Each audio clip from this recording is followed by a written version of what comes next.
And, oh, yes, now welcome. This is a very privileged, awesome, wonderful day in the sunshine of the clearing. I'm really excited to talk to Genevieve Grant-Thompson, who I have long thought of as being a real wise woman. If you were from Ireland, which you're not, you'd be a banshee in a good way. You're from New York, we get that. Why I'm excited, and just to blow lots of smoke at you, is I've known you for this will be our 11th year. I met you in 2010 at a really Wow. energetic shift moment in my life. And you were a real mentor and continue to be ever since, actually. And I often think about you. And indeed, if I could credit you with one of the most profound lines I still use in my own coaching about energy being, the elixir of all connection, you said once, your energy is like a precious pot of golden honey. Be very, very careful where you pour it. And I've so resonated and chimed and echolocated to that notion ever since. Because I'm like a Duracell bunny in my life, and energy is a wonderful wellspring of geyser. I don't mean me as a geezer, but I'm talking about a geyser of life force. And so it's a really important thing. So, welcome to the Clearing on the Good Listening To podcast, Genevieve Grant-Thompson. Yay! Thank you. You're very welcome. Also, you're my first guest who I'm speaking to from a boat, please. So just tell us where you're speaking from. I am in a little town called Rickmansworth right now on the Grand Union Canal. Do you know it at all? I do. Rickmansworth, ironically, was the place of my first ever teaching practice when I was doing Really? a junior school placement. When I was at the Central School of Speech and Drama doing my teaching degree, Rickmansworth was the first year of my 4 year degree placement. Wow. Well, that's where I am. So there's a thing called an aquadrome with beautiful lakes, and we're on the canal. And yeah, I'm sitting on my boat with the water on one side and the towpath on the other, and floating. The last time I saw you, actually, which is quite a few years ago now, was on the boat, or one of you've got two boats, haven't you? We used to. Yeah, we used to, and then we had one, and now we have two again. So yeah, we have two, but it's one of them is different to what you Ah, know. Yeah. okie dokie.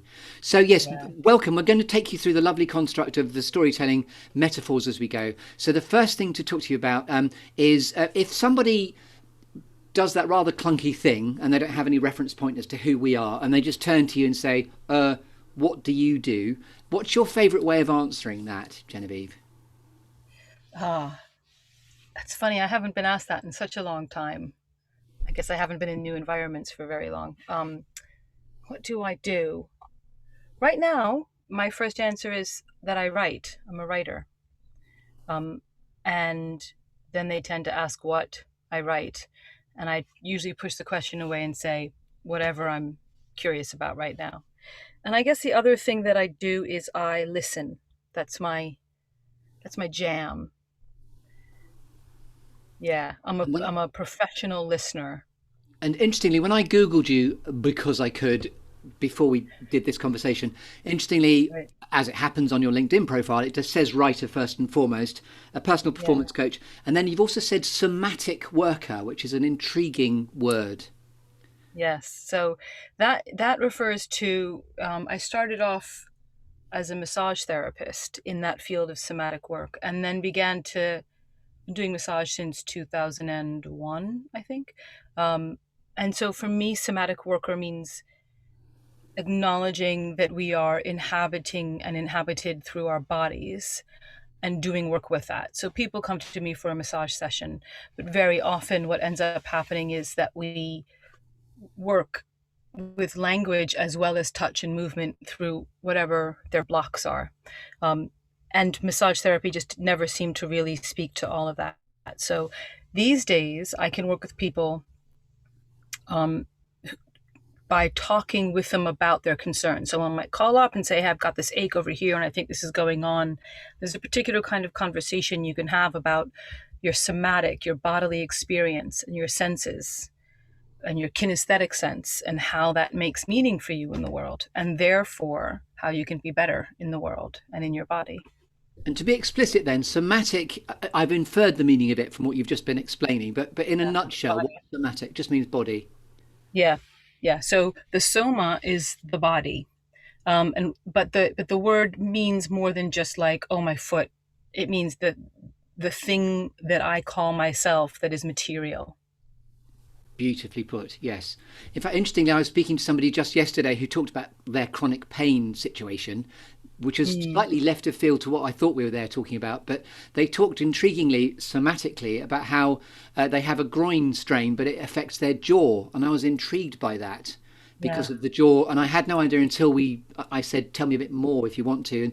And just the idea that parts of our body are surprisingly linked was what I took from that. Ab- Absolutely. There's a really simple trick you can do where if you stick your finger in your mouth, thumb in your mouth, and suck on it, you will often feel your pelvic floor move, like lift.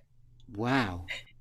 Right. So there's a really that's I love that game where you just sort of you got to get relaxed and you got to listen for it, but you will often feel a little tug. There's like the body is just an extraordinary thing. Such a cool device and machine, and it's also the only way that we know anything is through what we experience. I We have love to that. experience our body, you know. People listening, I would encourage you to stick your thumb in your mouth, give it a good suck, and see if you feel. So that makes such sense to the notion of a baby wanting comfort and then adults subsequently Yeah, wanting comfort. exactly, exactly. And it's and that's all of that discovery came about through the recognition of oxytocin as the sort of drug of love, right? And that was discovered. I forget the name of the woman who figured it out. Of course, it was a woman, and she was into sort of psychoanalysis and neurology, I think. But she discovered that there was this particular chemical that our bodies produce that happens when we feel that particular feeling of love. And I think her research focused predominantly on mothers and babies. Beautiful, Right. lovely. So it's Which all about. I have, which I have to say makes me think of you because one of the things that I think about when I think of you is how in love you are with your family and your children. Thank you. Thank you. That's That's really like lovely of you. that's the thing that I first knew about you that always carry that feeling of like, oh, that tenderness and that. Yeah, so there's oxytocin in the air in your house all the time, I'm sure. It's nice to be able to name it now. What's that smell? Oh, it's oxytocin. It's good. Lovely. Love that. And 10 years ago, we had sort of working voices in common, which is how I met you. But you were Yeah. such a profound and immediate sort of wise presence that I remember thinking, in the culture of the company that I strayed into, there was a sort of an idea of a door opening and then immediate inclusivity. And I remember Mm, being slightly in awe, if I may, about the fact that, gosh, day one, I'm going to be alongside this person. And it was just a real, he really gave me the nudge of confidence, having had I'd had a real hiccup.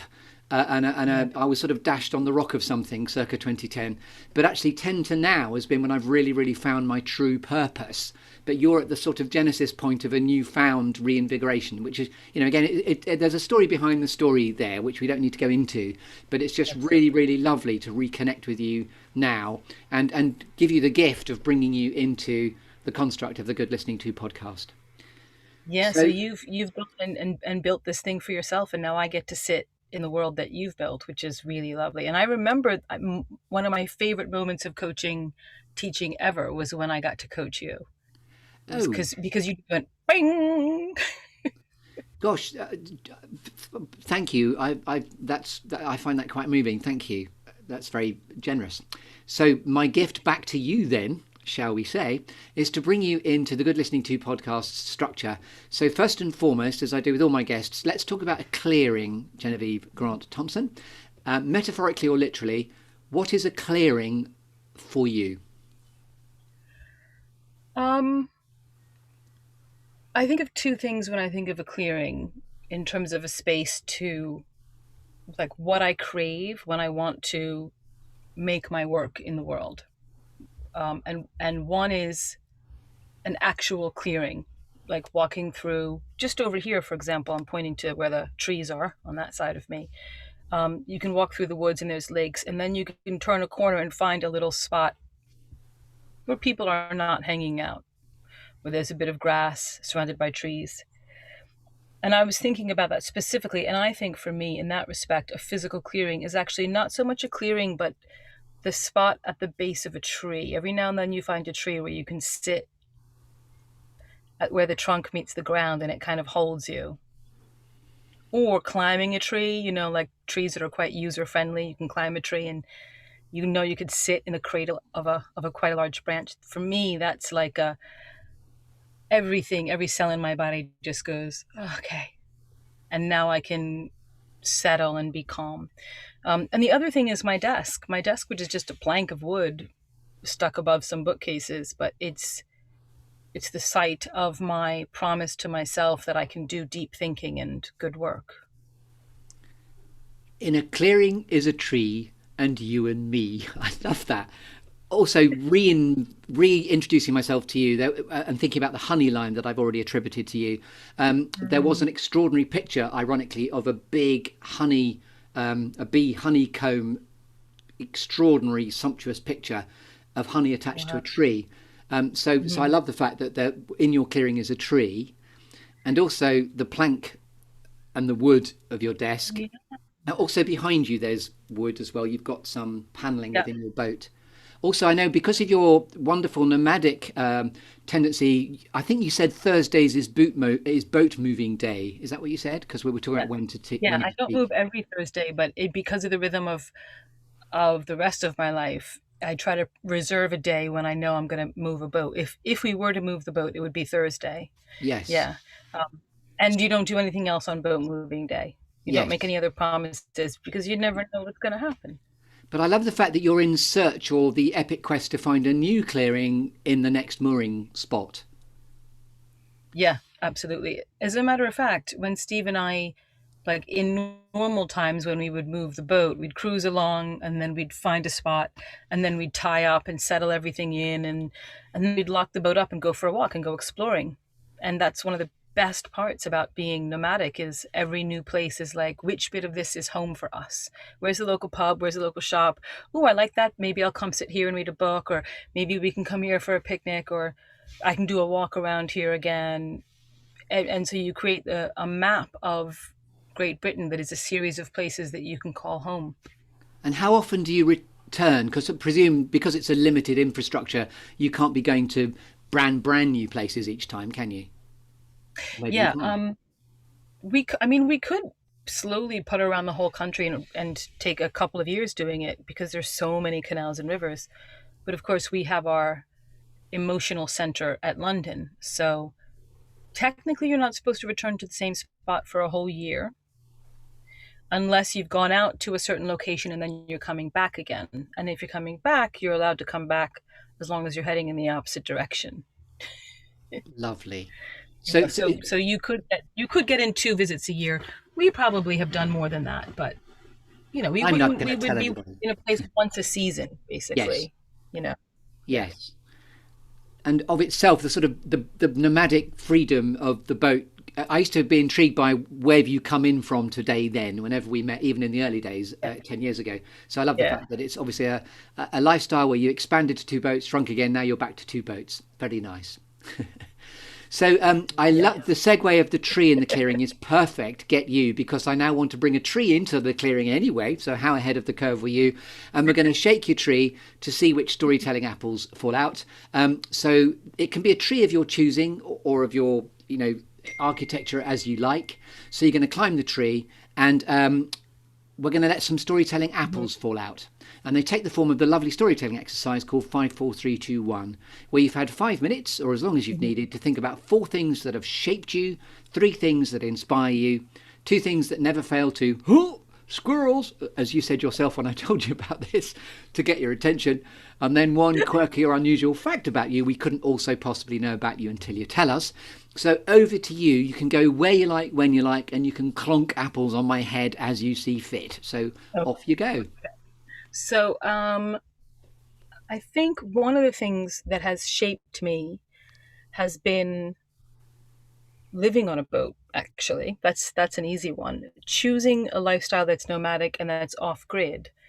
That is, what's the word, itinerant, which has so many connotations, and choosing to live outside of so many of the constructs that make us feel normal. If you don't have an address that you can get your post to, especially right now, how do you get deliveries? How does your mom send you a birthday card? Um, if you move through the world without having a land-based address that you always come back to, then how do you have a sense of community or belonging or place or village? Um, and all of the emotional stuff that we attach to being on a grid with an address and a map, um, even the aspiration to like own a house or a piece of land. So many of these things you become aware of when you step outside of them, really. And then because now I naturally inhabit this place outside of it, I get to make more conscious choices about what I want to step back into. Yes. So I have never had a geographic community except for a very brief period living in Baltimore in the States, but I've hardly ever identified with a particular location or piece of land or even group of people. Um, and living the way that I am supports that and makes it feel more normal. So it's like, yeah, of course, as opposed to me feeling disjointed in how I'm arranged in the world. And being conscious of who I'm going to bother to visit because they don't know where I live anymore. So I've got to make sure I make myself available. Being conscious of who I tell where I live, and how much water I use because I take my water with me. I'm not plugged into a system, or how I generate my electricity. That kind of consciousness has certainly shaped my sense of, it's probably accelerated my sense of, what's going on the planet climate wise. And it's refined my sense of power and responsibility. I remember when you and I first met, I was working on this idea for myself. I don't know if I talked about it much, but trying to figure out what power is and how it works. And it kept occurring to me that the more responsibility you take, the more the right kind of power you have. Um, and it seems to me that living on a boat allows me to practice that in immediate ways all the time. There's such So an that's definitely, there's such an autonomy in the freedom of deciding, I suppose, the metaphorical gypsy life, where you go where the winds take you, or where the yeah, tides take you, or where the waterways allow. yeah, ab- absolutely. And freedom is probably if you were to ask me what I've been looking for my whole life, it's freedom. It's freedom, and every decision I make is me choosing a different kind of freedom and playing with what that feels like. And if you want me to stop doing something or leave a place or give up on something, just make me feel like you're taking away my freedom and I'm out. you know. So I think you've hit the nail on the head that freedom and autonomy definitely is a big part of that. And in fact, the very powerful adage, and I don't mind reincorporating it, the my energy is like a precious pot of golden honey, I've got to be very careful where I pour it. I Yeah. remember really profoundly that was a very profound moment of exit. You were going. Yes. Yes. And Yeah. what's so lovely is I've come to find you again, knowing that you left and knowing how powerful that was. Right. Yeah. That's a very good point. Actually, it's like, and it's very much that feeling of, so what you been up to? Yeah. Where you been pouring it, right? Yeah. And in all your freedom, I also know that you're very profoundly attached to where you're from. Because I remember lucky enough to be with you in New York, where you're from, and forgive me if it's somewhere else. But I remember that being, there was a little trip once, and we had some comedy moments of going to deliver for a client where we're like scrabbling around trying to work out what the fuck we're doing, trying to Yeah. finalize a program, and we're live. Oh fuckity fuck! It was all really exciting in the back I of a New remember that. York cab, and it was to do with Yeah, we were in a influencing. car. Yeah, Yeah. and it was like, but we nailed it. But there was a sense of you pointing out the window, going, oh. There was a sense of, oh, this is your patch. Yes, yes. And so yeah, there are particular aspects of New York that do feel like home to me. They don't feel like it anymore. So it's a temporal thing, right? Like I can point to buildings and neighborhoods and say I did that there and that means that to me, but it's all historic. And New Yes, York has changed so much. So that's what I mean. Like I can no longer identify with New York as it is, but I of course have an historical love of it. Yeah, and yeah, so I don't know how freedom shows up there, but there's definitely a sense of actually the reason I love the culture that I experienced in New York so much was I felt free, And it felt also absolutely. seems like you take a sense of who your own community goes with you where you go. So obviously there's you Yeah, and Steve connected, but it's not like you're completely abandoning and moving on. You're actually, it's a bit like bringing your community to the new community you decide to be in. So there's a piece yeah, there because you're bringing yeah. yourself as a unit of containment with you. So it's not completely, just utter abandon whenever you go anywhere. So there's real commitment No, to of what you're course doing. not. It's sort of in it gets imprinted in you, right, and in your cells and in your habits and in your language, and then you, exactly as you say, you take it with you where you go. I know that, for example, I was living in New York and then I moved to Baltimore, and that's another thing that shaped me. I spent about a decade in Baltimore before I came to London. That was a decade between like mid 20s and mid 30s where most of us start to go, I think I know who I am a little bit. Yes. Like, this is my thing. This is not my thing. This is how I want my relationships and friendships to go. These are my real interests. Those are not really my interests. That kind of discovery. And there was a real sense of being met. That's Yes. that's what it was. And I'm sure I've explained this before. Living in England, coming from the east coast of the states, and having that as having New York, and then Baltimore. And even when I went from New York to Baltimore, in Baltimore, New York is north of Baltimore, that's why I'm doing this. But when I went to Baltimore, I was told I was a bit edgy for Baltimore, even though Baltimore is a big, strong city. But I realized my communication style has always been. Um, I grew up in an environment where communication was direct, right on the table, in your face. And there's always an assumption that goes with a language style, right? So the assumption was that I can say what I want because everybody around me can say what they want back. So there's a kind of freedom there, A right? directness and a And then pragmatism. yeah, exactly. Yeah. And so it doesn't feel like we're pushing on each other too much because it's it's it's the nature of the water that we're all swimming in. Yes, and The freedom. there's a steeliness in the capacity to be able to live in cities like New York and now London, even though you're very Yeah, free within London. But there's definitely a steel of yeah, streetwiseness. yeah, and a sort of robustness, right? But then Yes, I came to and England. resilience. Yeah, Yeah, a and resilience. resilience. Yeah.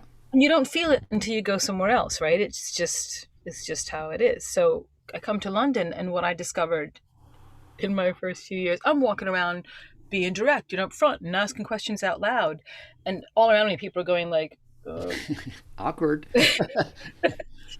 and kind of going shh, shh, like easy, easy now. And what I learned was that the freedom that sort of the British culture, maybe in the south of England, I notice it's different as you go north. The way that people allow space for each other here is by not saying things too loudly, is by not saying things out loud, because Mm. there's a feeling of I don't want to impose on you, right? And so for me, I was like, why isn't anybody telling me anything? I don't know what's going on. They're all keeping secrets, but there was very much a sense of we're going to let you do your thing and have our opinions and tell them to each other, but not you, and give you space to do what you want. And so, yeah, so I mean, you can find freedom anywhere, I guess, but yeah, definitely that I noticed that, and it was quite. I think that probably shaped me as well, in that because I wasn't expecting it, because I didn't come here to settle. I came here to go to school, and then I thought I was Mhm. going home again. So I was curious about what was going on, but I was there to study. Um, and while I was doing that, I had to work part time. So I'm learning this as a byproduct, not giving Okay. it my Yeah. Yeah. full attention. And And and and by the way, yeah, I very nearly got back in touch with you recently, but then didn't, because I know that you'd gone home for a very, very profound reason. And I don't know Yeah, if you're going to talk about this or not, but I'll just mention what it is. But I know it's to do with the recent, very sad death of your father. But that's yeah. where you did a return home, didn't you? And I don't know whether you went back to New York or whether it was Baltimore or Well, where I it actually was. that was another weird thing, and that's definitely something that has shaped me. I My father, who's from New York, New Jersey, and raised us in New Jersey, has lived for over a decade on his sailboat, and his sailboat was in the Caribbean. Oh, So what's funny is here in this. So I'm black and white, right? Racially speaking, in the sort of dumbest terms, black and white. My mom is a white lady with blonde hair and fair skin. My father is a African American guy with the afro and the dark skin. Here in this country, mixed race, people assume that you're Caribbean. That's the automatic assumption. That's the windrush that came here. So they look at me and they assume it's probably Caribbean going on. My father is not Caribbean, but my father, since I moved here, lived on his boat with his girlfriend in the Caribbean. They sailed from the East Coast all the way down to the Virgin Islands and lived there. and had he been in Britain, they'd have done an inverse windrush. Exactly. Like, Yeah, a right. rush. It's called a rush wind if you go the other way. The Rushwind, exactly. Flip it. We're going to take some of your land now. you know but so I went to the Caribbean, which is not my home at all. Another thing that's foreign, absolutely foreign to me. Everything about it is utterly foreign. Is that In where fact, you it's my went to help godfather. him die then? Sorry. Yes, Yeah. exactly. So in March we got the word that he was being sent home to die, and my father's home is on his boat, right? And his boat is not in a marina, it's in a harbor. And so I went to the Virgin Islands, to St. John, to help my father die at home. Um, and so it's one thing, again, house on land, you're plugged into the grid, you've got all the resources, it's time to get a hospital bed in, you move out the furniture, you get a hospital bed. That's interesting enough. That's enough of a journey. Try doing it on a boat. And this isn't a yacht. This is like a 38-foot, I think, sailboat where all the furniture is built in. There's no room for a hospital bed. Um, and and then so I was there for about 2 months, living in a place where it's like 35 degrees all the time, humid, you know, hurricanes. It's like this weird paradise, but I'm there for this weird grieving process. And you don't have cold weather, but you have hurricanes. It's a trade off. And then my father wasn't dying as fast as we all thought he would, including him. And so I came home to England, to my boat and my husband. And then, well, honestly, it really was a bit of a. I mean, I know everyone's had a rough year. I was going to say I came home to my boat, my husband, and our cat. And then my cat died. Oh, Pussy cat. I what was, know. I know. And what was your Yeah. pussycat's name? Charlotte. Of course, Charlotte. Charlotte the Yeah, Moggy is no more. I'm exactly. sorry. And then about, so that was June, and then September it was like, yeah, no, Papa really is dying, and his partner Sandra, she needs help, and my agenda, my commitment was to help her, was to be a part of that process and to be in it as much as I could. So I got back on a plane right around the time we went into our second lockdown. I got back on a plane again to to St. John, and it was wild because the people in the Caribbean figured I was the son of a Caribbean man or person who had gone off and was coming home. So they thought I was doing some kind of homecoming, even though I wasn't local. They thought I was somehow, everybody thought I Ah, was yes. from somewhere where I wasn't. Like, Yes. nobody but me and my immediate family knew that, you know, that And none of those. were there other siblings wrapped around you in this quest to help your father as Yeah, exit? absolutely. Yeah. So my brother, who lives on the East Coast in the States, in New Jersey, I think he had like a 4 hour flight to get back and forth. We all had to deal with COVID protection, so we all had to be very careful about when it was worth flying, Yes. um, and how to fly safely. So he could come and go more easily. So he would come for a bit and help, and then he would go home and get. He has a wife and a kid, And then he could jump back and forth. And my father's partner's daughter, Kara, came to support as well, And both in heart. did you all manage to configure in the right place at the right time for what you were there to do? I think, well, we did, and we did and we didn't. Um, what was amazing was how all five of us ended up on a tiny little sailboat and managed to find space and make it work. And there was something really beautiful in how everybody found their skills, right? So Kara was always very good at noticing when we needed to eat, and like the comforts of like go get groceries and cook us some food and just make sure that people have The basics. clean Yeah. sheets on the beds, and just she had an eye for that when the rest of us were going like this. My Yeah. brother is an artist and a carpenter, and he took over the task of building my father's coffin, Wow. which And was is your father was very aware during all of this as he well? was Because aware. He was able-bodied. He was slowly getting weaker, yeah. and eventually he had a hard time finding words, but he was fully cognizant, alive, able-bodied most of the time. It was almost more difficult because his whole, I realize now, it's that old you don't know what you got till it's gone, right? All of my father's power, well, maybe 80% of my father's power in the world was down to the fact that he could do it himself. Oh yes. And in the last year of his life, he lost, and actually for years he'd been getting older and weaker, you know. And when I would come visit, he would hide things from me. Like there was a time when he had joint pain and he couldn't handle ropes very well, which on a sailboat, you need to be able to handle ropes. So he had made a secret plan with his partner that he would just say, "Can you get that for me?" And she wouldn't argue with him because he didn't want me to know that he couldn't handle the ropes because his hands were hurting. Um, and then finally he got busted. I found out and used my somatic knowledge to help him fix his hands, and then he could handle ropes again. Oh, But lovely. So you found your but part. Obviously, yeah, what you could do to lean in to help too was obvious in you being there, but also that's so lovely. You brought some of the somatic stuff as well. exactly. And yeah, and I I showed up and became a central part of his palliative care team. So it was me, his partner, and him. And my brother showed up and did what he could, but he was more about helping in the outside space. Um, And it and Kara sounds helped when but she wasn't there that long. So I was his death nurse basically.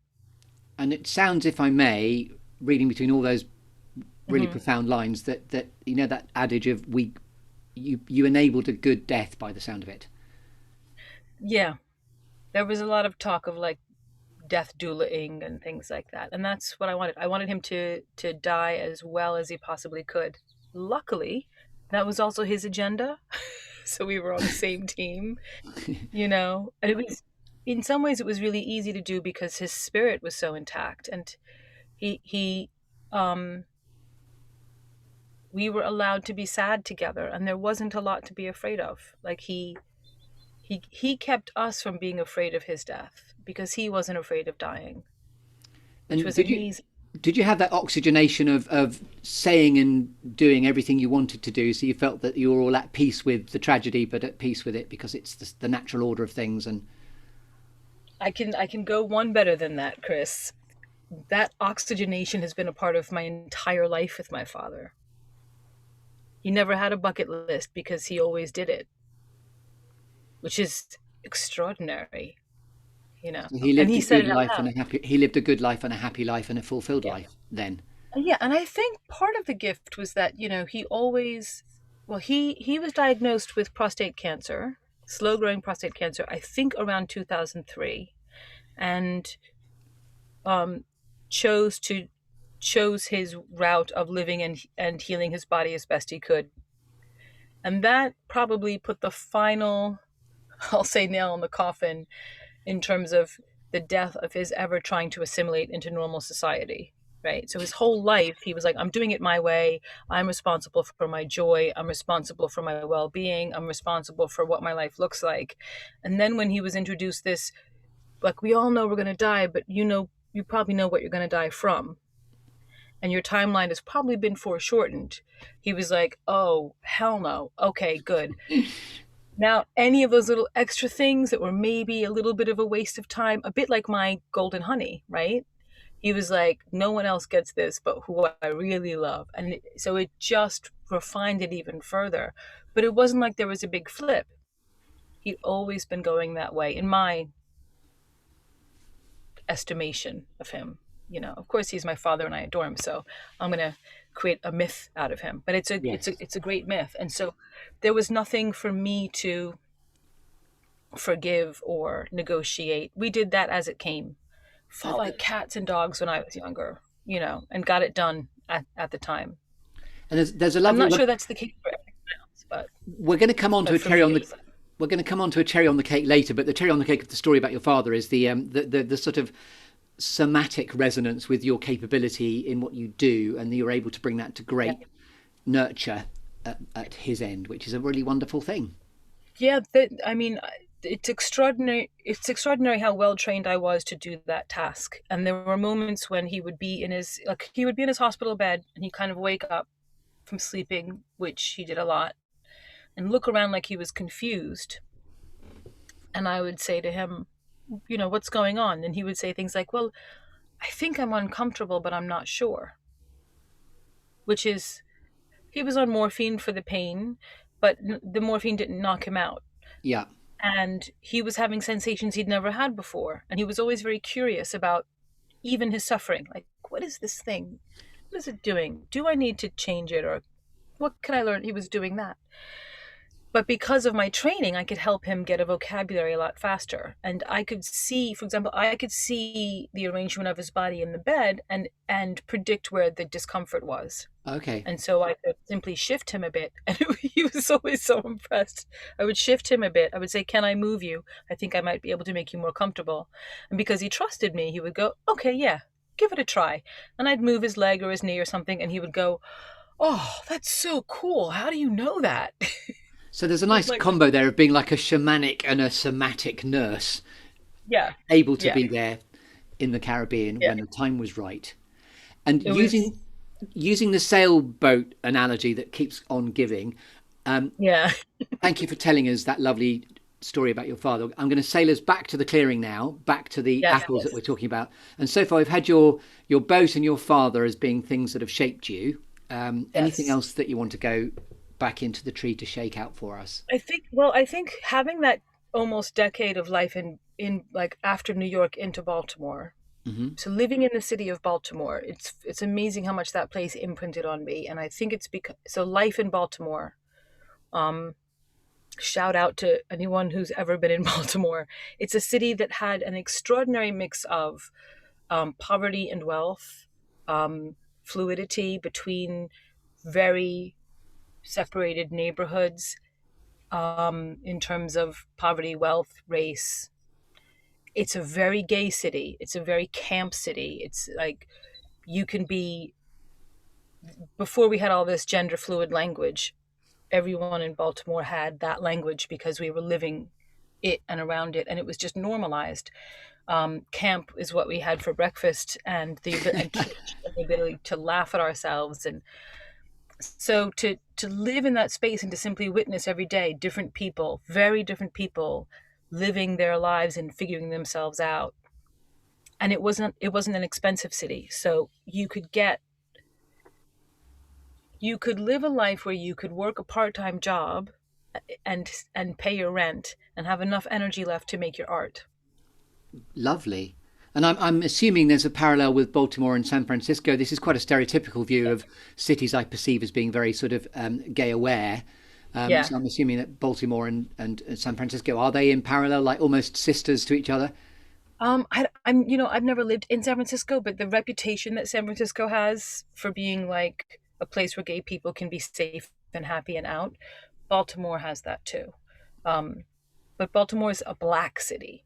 Hmm. Baltimore has a lot more. I mean, San Francisco has black people in it, but Baltimore has, it's because it's East Coast, it's like right on the border between the North and the South and the Civil War culture and all that kind of thing. So the fact that you had black people owning their property and owning their lives and running things Mm. since the 1800s is quite unusual. And that was a big part of it too. And there's And something very yeah, rich and profound about your ability to be able to, as you've talked about being black and white, if you like, almost binary, light and shade, how you can fit in. Because presumably you yeah, can, it's a bit like, well, if you've got where the rain stops and it's not raining, light, dark, shade, you can presumably step either into yeah, either of those domains, I suppose. yeah, exactly. And it's funny. I call it unconscious passing, right? Love that. Unconscious Right. passing from one domain to the From other. one space. There's lots. I'm sure there's lots of times when I've had an easier way of moving through a space because of my look, and I had no awareness of it. I mean, this is how I understand what people talk about as white privilege now, right? You have a way of moving through a space. I'll give you a really simple example. My first year in London, I was in school and I was studying, and a lot of my classmates were Greek. And your first few weeks, you don't know anybody, and you're trying to figure out how to make friends while you're studying. And I went to this reading. Harold Pinter was doing a reading, which was just like, he's one of my heroes, right? I'm like, he's alive and he's reading, I'm there. So I'm in the queue outside to go in, and someone I had seen around or met at some dinner or something or in a pub was ahead of me. I didn't know him, but I knew who he was. So Are we in London or Baltimore in this anecdote of Pinto? this, this is London, Yeah, but of this is course. just an example of that unconscious passing, right? Yeah. So I reach over and I tap him on the shoulder, thinking, I've got to be social. I've got to, just say hi to people that you've seen before instead of hiding. So I tap him on the shoulder and he turns around. He looks at me, goes, "Oh, hello," kisses me on both cheeks and introduces me to his friends. He's remembered my name, kisses on both cheeks. I'm like, oh, I'm in, right? And all these people sort of absorb me into they've got a little group of wonderful philosophical active artist people, and they just absorb me in and invite me to whatever they're doing, talk to me like they're interested. About 6 months later, I'm sitting around with these people in a pub in South London, and I realize from their conversation with me that they're assuming that I am Greek like them. Wow. The whole time, all that treatment, all that openness was because they thought I was a Greek person in London. And that's a beautiful testament to one's capability to chameleon like fit in when required. A bit like just not changing your spots or being inauthentic, but you've just, if you turn Yeah, up to tap somebody on the shoulder, when you turn round, there's that immediacy of, is she like me? Can I, humanity is what binds us all. There's obviously something that you're just, there's an immediacy of presentation of self, of my presence is here, da da. I can work with that, kiss on both cheeks, boom, you're in, which is a exactly. testament to connection, actually. Exactly. And they had assumed, I had no idea that they had assumed I was Greek for months. You don't even like tiramisu ladder. I'm kidding. And so, and by the time I clarified, I was like, no, wait, I'm not, as far as I know, there's no Greek anywhere, right? Yeah. Then they already liked me too much. So I was still in, you know what I mean? But I think, so Baltimore had a lot of that going on, I think. Baltimore's got loads of its own problems, but there's a sense of, if you put on the right outfit, you can hang out in any space. You Yes. know, So it's about there's an openness. adaptability as well. Yeah, Adaptability, the ability adaptability. to blend in. Yeah, and most importantly, I think this yes. Here's the thing you'll like this yes and attitude I'm is all over that. all over Baltimore. You Ah, show up, you stick a flower up your nose, and you go, "This is my look." They go, "Yes," and what here's else? a shrub for your What here's a shrub for your stick it up ear. your bum? Right. Exactly. Yeah. I was quite proud of myself. I didn't say But they're, shrub up your bum. That's what I was thinking, but I didn't say oh, it. So I was sorry, quite proud. I No, no, had I to. yes, and it's now up my bum. That's lovely. And I think that goes hand in hand with being able to laugh at yourself. Yes, have a sense of Um, humor and humility. yeah, Yeah. humility, such a powerful thing. And So it's, so I love the idea of global head of oneself. I'm global head of myself. I can go where I like, when I like, and I can find a way to yeah, connect. And I yeah, enjoy connecting with people, irrespective of who, the what, the where, the why, the who, the why, the. And it's just interesting to see if you can find a way in, which is partly yeah, what this is about. I just love listening to people, which is why I've got really passionate about. Hey, I'll give this person a damn good listening to. What are they going to tell me? yeah, exactly. Yeah, it's so much fun. And yeah, so I think yeah, so definitely being in a city that allowed you to sort of try out all the different versions of yourself, Yeah. and just gleefully welcome them all in, that definitely shaped me. So yeah, so what do we got? We've got boat life, my time with my father, um, Baltimore, being married. Next, big. I don't mean next marriage. I mean next Yeah. bit of information. Next apple. Yeah. Next apple, boom, being married. Probably a lot because I was never one of those girls who was like, one day I'll get married, I'll find my Prince Charming, and then we'll make a little house and a family and everything will be okay. I never had that image for myself. So I have friends who are still kind of impressed that I'm actually married. And I always say that Steve is the only person I could have married. Ah, that's I lovely. You don't think found the soulmate, the only one that could, or should, or yeah, would. like he's the only one for whom marriage was the right thing to do. Like if it wasn't for Steve, I wouldn't be married, And do you mind you me know. asking, had you had previous offers? I'd had previous I mean, proposals. intimations. Sorry, I interrupted you. I'd had previous relationships where people had said, one day when I ask you to marry me. Yes. Uh, but what's funny is those people, I knew that I would never have married them. So they were on something. I kept stum about it, not because of their egos, but you know. But yeah, Steve, I and I've had previous, people who I loved deeply and dearly in lots of ways, but was never going to set up house with any of them. Was never going to commit in that way. And when Steve asked me to marry him, it was this extraordinary proposal. But I remember these two thoughts in my head. One was like, wow, this is a big moment. This is a theatrical moment, Genevieve. You should take it all in and feel it.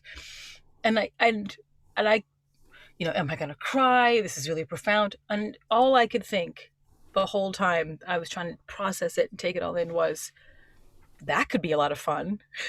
That was the only thought in So my there was a head. lovely joy and spontaneity attached to the connection, which I gathered outside looking in is part of your connection. Is the joy of connection and exploration, because he's obviously sharing the life on the boats with you, and you've made me think about that. I don't know if it's an insect at this point, but the water boatman, this creature that's able to sort of go across the viscosity of water and cover a big scape of water by just running along the top. So you get to walk on water Yeah, in the right relationship. yeah, yeah. That's really good. We get to, yeah, and playfulness is.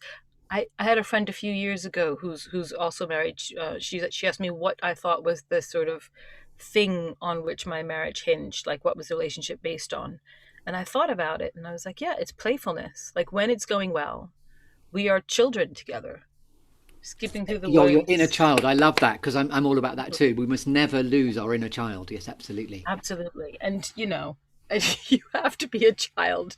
You have to be a child to live on a boat with someone else. And in fact, during lockdown, my family are awesome, but Stan has been my lockdown bestie, my 13-year-old That's pet it. gibbon, as I call him. So, but he's my lockdown bestie, because we're just completely stupid all the time, um, Good. It's the in a best good way way. to be. Yeah. So yeah, back to your apples. We're nearly there with shaking the what shaped you. This is lovely, by the way, and it all connects, because we're talking about alchemy and gold later, but you're giving me that in Okay. spades anyway. So, Yeah, so yeah. anything else that you'd like to talk about shaping you before we go on to inspire? And again, if there's overlap, it doesn't matter.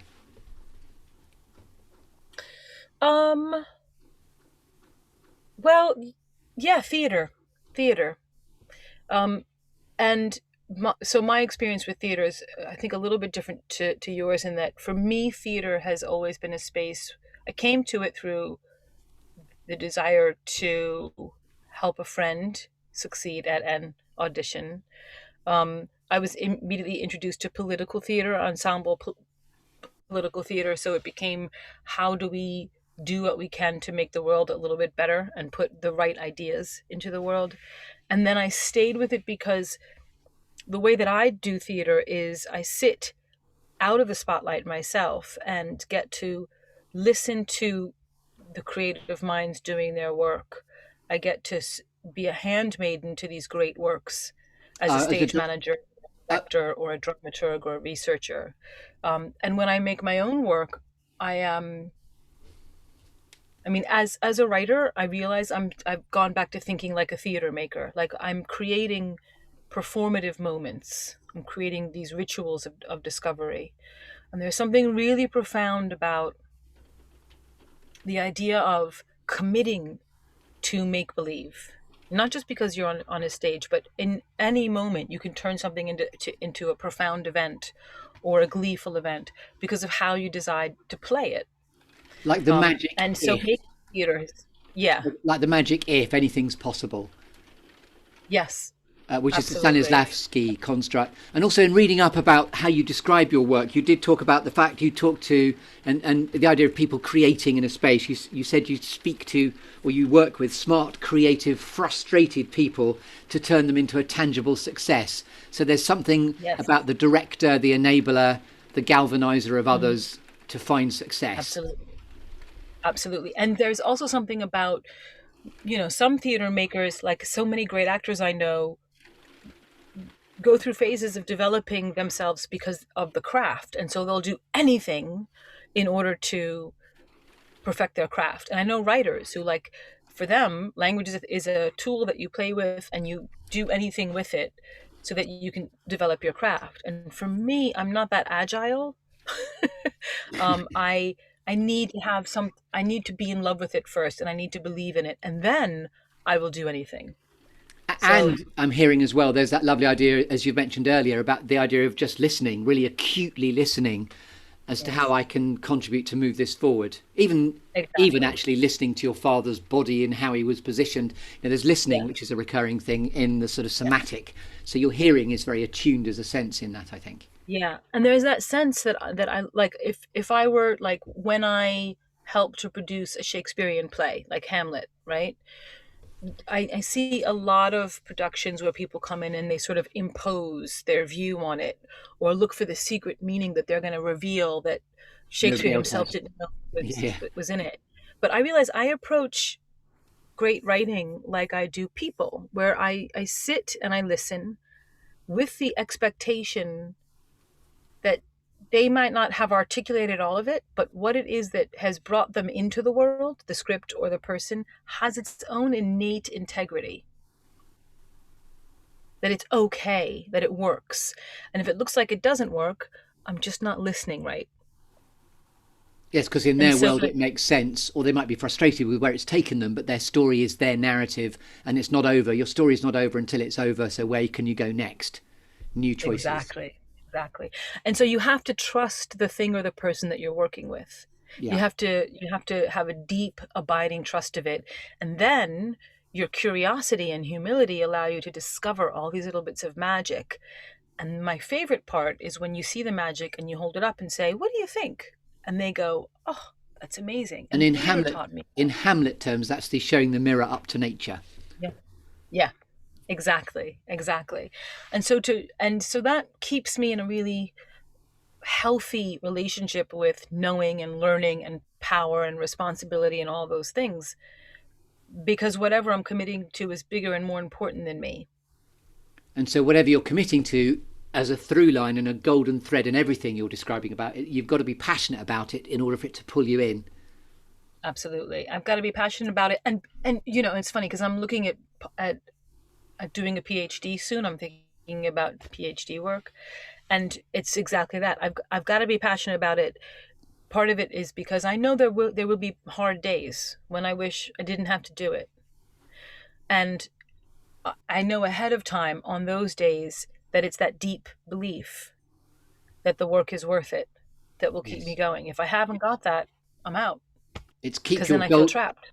keep your golden purpose in front of you Yeah, to pull you towards your future. exactly. Exactly.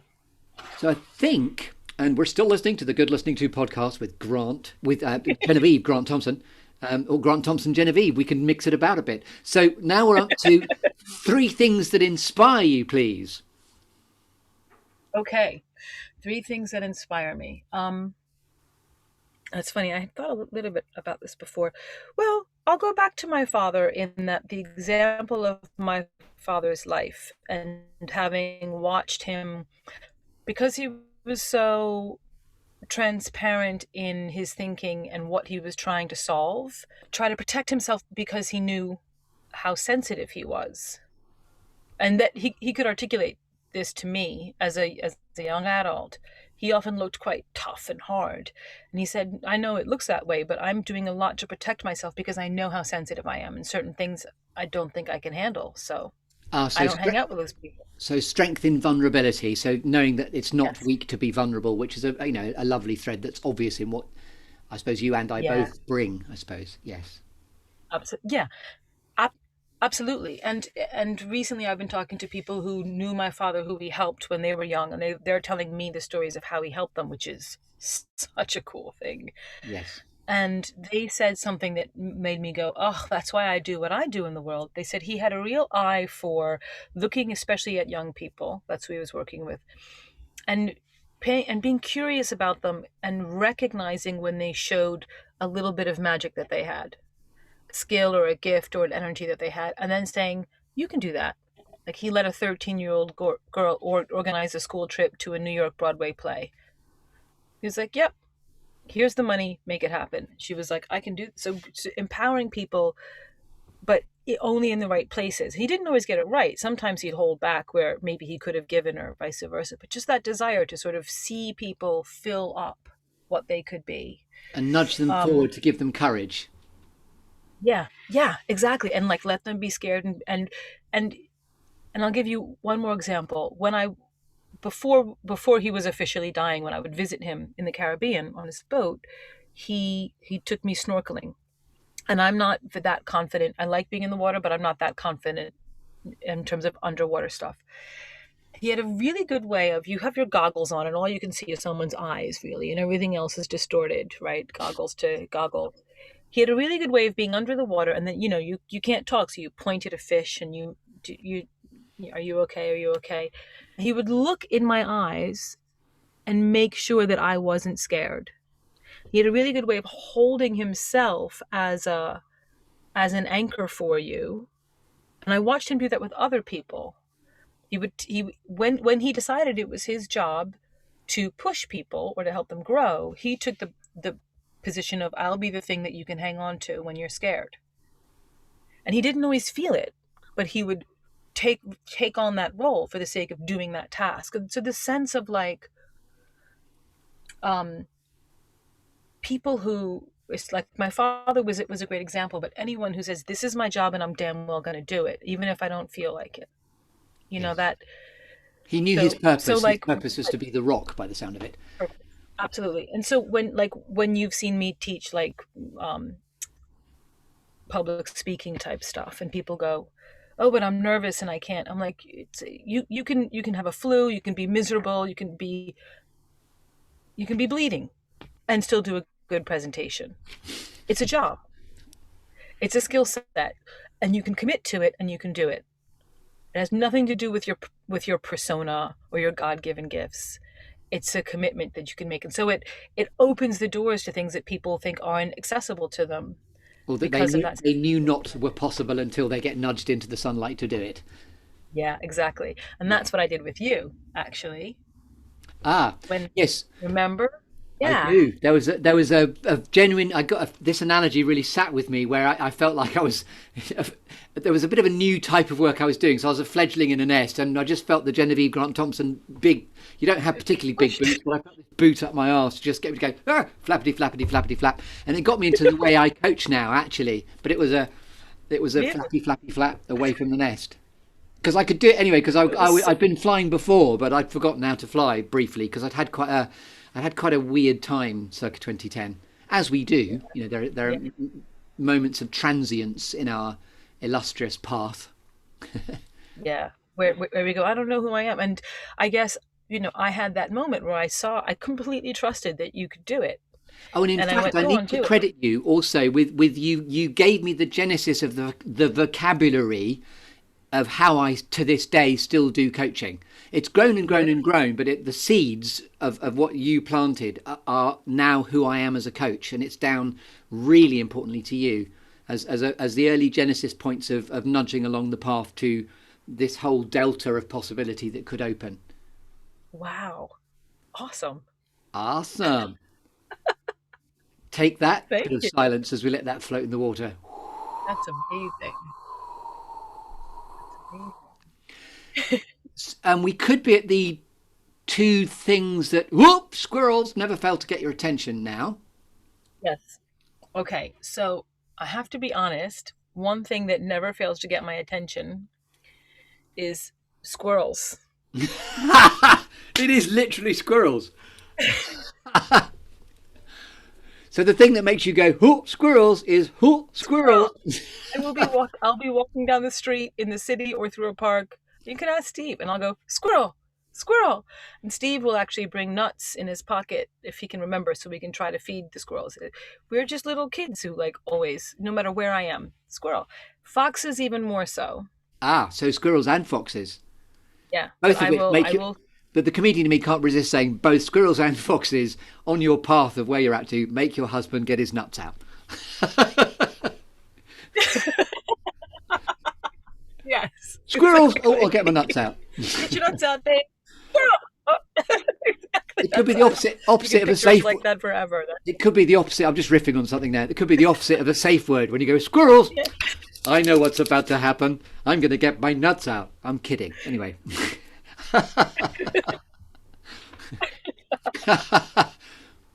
So anyway, there you are. Squirrels. We'll leave that to But yeah, float. I am. Oh, Stan's got a squirrel. Stan's just arrived. Come here, Stan. Stan, this is Stan, by the way, just bringing him into the picture Hi, suddenly. Stan. Stan, this is Genevieve from in the.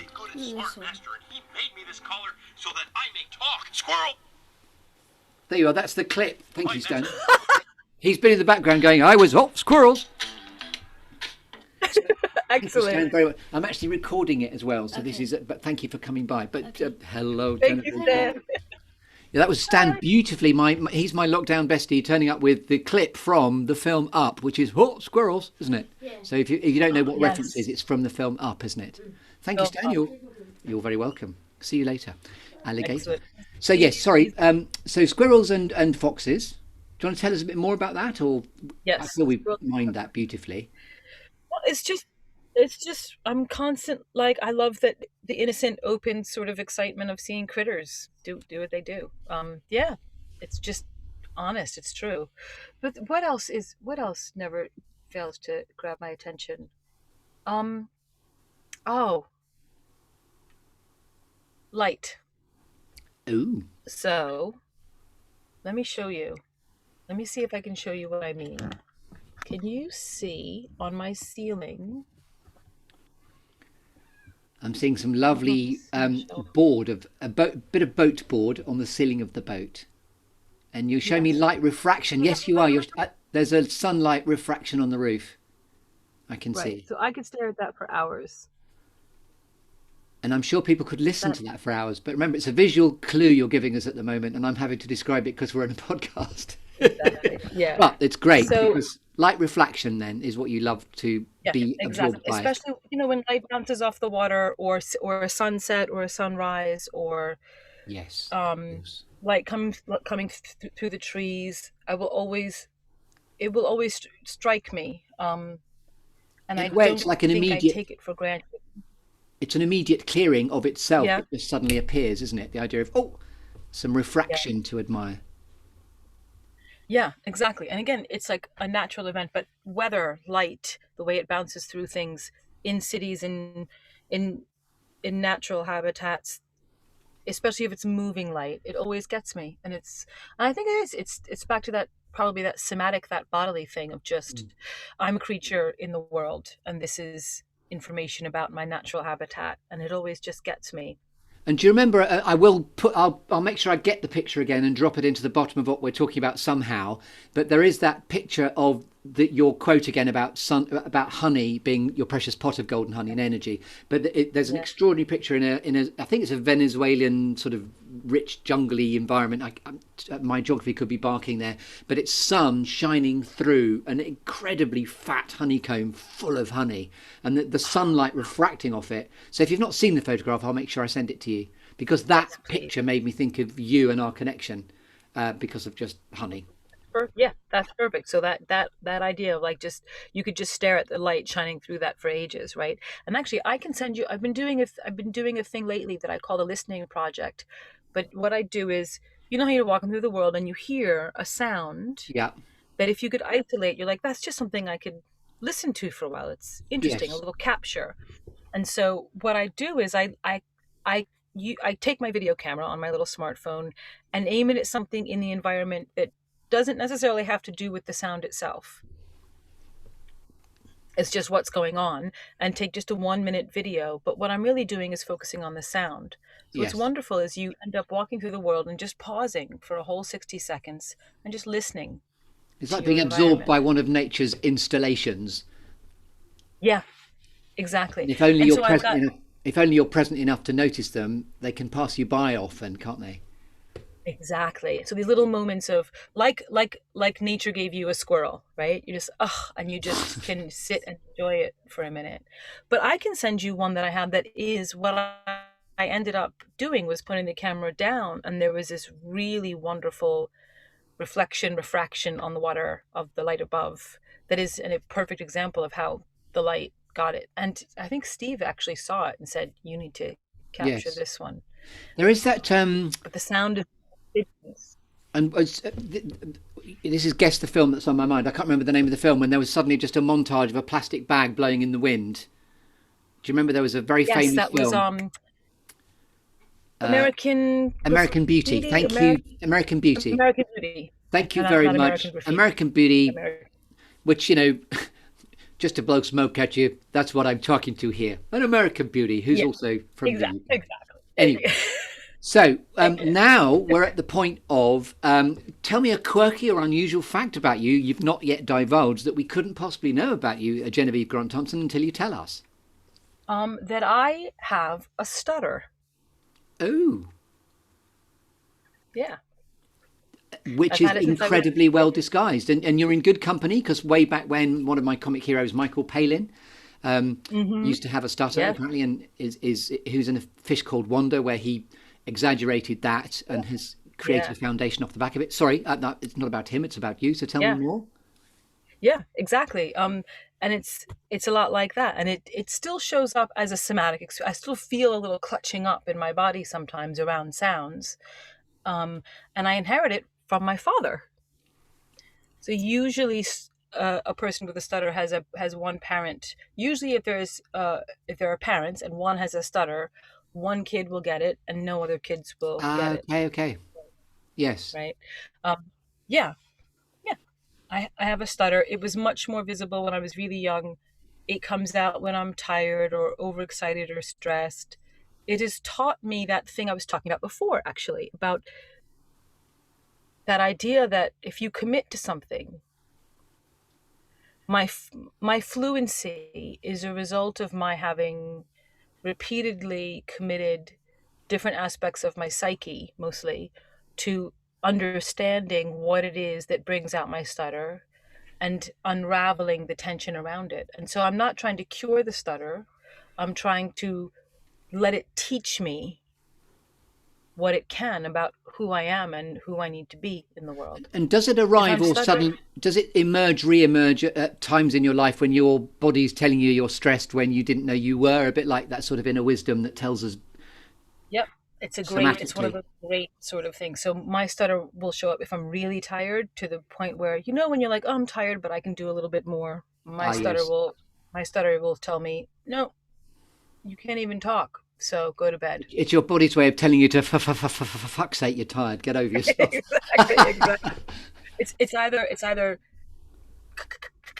cut it out or get out. Thank you for sharing that too. We now, in the structure of the podcast, we keep in the clearing, we move away from the tree. You've been implying this anyway, but now we're going to talk overtly about alchemy and gold. When you, Yes. Genevieve Grant-Thompson, are at purpose and in flow, what is the alchemy and the gold that you are here to bring? I feel like it is something to do with allowing the truth to come to the surface. Um, if it's with people, and this is interesting because I coach people and I love working with people, and in some ways I love what human beings are, but I also kind of hate them because of probably because of what they're not and how they exhaust me. They regularly break your heart with what they're not doing that they could do. Um, so I get maybe the goal that I'm bringing when I'm in the zone. Probably what happens is the people around me come into their own power. They flourish, they grow, they evolve, they they cease acting from victimhood or doing everything they can to protect themselves from their discomfort, and they operate from a space of trusting their own life a bit more. That's it. So it makes I complete and sense every about the whole Yeah, holistic approach, the somatic approach. It's not just one thing. It's about yeah, the whole person, the bigger fix. Even though we're in, without getting into political stuff, the world has become so binary in a way that's been incredibly challenging and toxic. Whether it's COVID, schmovid, Trump, schmum, in Biden, schmiden, all that stuff. And so yeah, I'm yeah. really not trying to get too deep into that, but to keep a sort of constant pulse majestic, a beacon of somatic help in the communities in which you find yourself and the spaces you find yourself and the Mhm. clearings you find yourself in is a wonderful Yeah, purpose, I would say, just to reflect that back to you. yeah, Also, absolutely. And it reminds me of a very simple lesson I was given, probably from my mother, actually. Where any space that you go into, you should leave it just a tiny bit better than how you found it. yeah, Otherwise, what are you doing there? don't fart and leave and not fess up to the fact you've just farted. Bring some air freshener with you, like. Yes. And by the way, you just mentioned your mother there, and if I may, just because you've majored so much on your father, I'm slightly Yeah. concerned for you that she'll end up being an unsung hero. So just big up your mother for me for a moment. So tell me just a little short sort of vignette about the awesomeness Well, of I your mom. mean, the thing that Have you lost me? Can you hear me still? no, it stuttered a bit, and I think Zoom heard me say stutter, and it's now showing that it can stutter too. But Yeah. So do you need the question again, or are you there? you want me to big up my mom Well, first? yeah, I was just because you've mentioned so much about your dad and you've mentioned your mum in passing. Just Yeah. anything you'd like to tell us about your mother? Well, but the thing is, my father, in my mythology of it, my father was the bombastic one that did outrageous things. But my mom was the one that created the structure that made it all possible, Oh, I right? love that. So so Sorry, like I just Papa comes home with the lion cub and says, "We're going to bring this lion into the family," and Mom's like, "Okay, fine," and goes about the business of making sure that everyone is safe and fed and she said she was the one who said yes. She was the one who said yes to everything and then proceeded to make it possible. I love Yeah. that the sort of the word that you didn't say, which was occurred, is the idea of in the time that obviously your mum and dad didn't end up together in the end, but the constancy is something that helped you in Yeah, your development. Lovely. So now we move to absolutely. um, Absolutely. She's why we felt beautiful. I'm just letting that hang there with that lovely silence of knowledge. And we're now. And am I still stuttering, by the way, or is it okay? The Zoom connection we've got. Can you hear me? Okay. it seems good. Yeah. I think Yeah. there's a slight delay, but it seems good. So now we're still in the clearing, and we're coming to award you with a cake, Genevieve Grant-Thompson, and it's your opportunity to put a cherry on the cake. And this can be open to interpretation as the final metaphor within the clearing. It can be the best piece of advice you've ever been given, a favourite inspirational quote, and we can also get really existential on your airs, inspired by all the world's a stage and all the men and women merely players. How would you most like to be remembered? You can open this up. So how would you like to leave us as your invitation to the legacy of this conversation? There's two bits to it. One, I am not interested in being remembered. I am interested in people taking whatever I give them so into themselves that they think it was their own idea.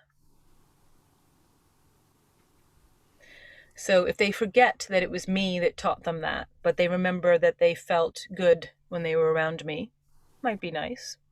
But more that they're actually living whatever we discovered when I was helping them. The best piece of advice that I was ever given that I pass on um, was one day, and again, this is from my father, um, but I've heard it from other people in various ways. One day I was on the phone with him talking about living in other spaces, England versus Baltimore versus New York, and trying to figure out who I am and trying to find spaces where I get to be who I want to be and how spaces change you. You don't, the environment that you're in certainly affects who you are. So we talked about that for a while, and then we talked about other things, and then it was time to get off the phone. And I was about to put the phone down. Okay, I love you, Papa. Bye bye. And just as I was putting the phone down, he called my name, Genevieve, in the way that parents can when they sort of, get your attention. Yank your collar. Yes, sir. Yeah, exactly. Genevieve. Yes, sir. Always be exactly who you are.